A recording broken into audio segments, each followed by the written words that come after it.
आज आम गोटे एचपी लैपटॉप आसाला प्रोब्लेम कौन ना स्लो हो बहुत।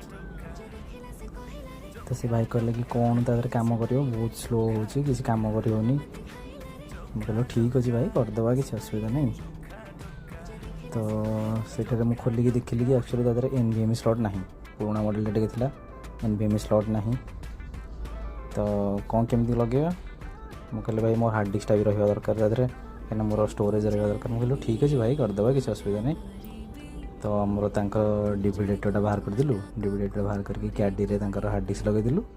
हार्ड डिस्क लगे देखी हार्ड डिस्क जगह एसएसडी पकईकी फॉर्मेट करदेलु रेडी होगला पूरा लैपटॉप। भाई पूरा खुशी हो गले लैपटॉप पूरा ओके बढ़िया चलती लैपटॉप। आपको जब एमती किसी अच्छी प्रोब्लेम ताले आनिबे करदे।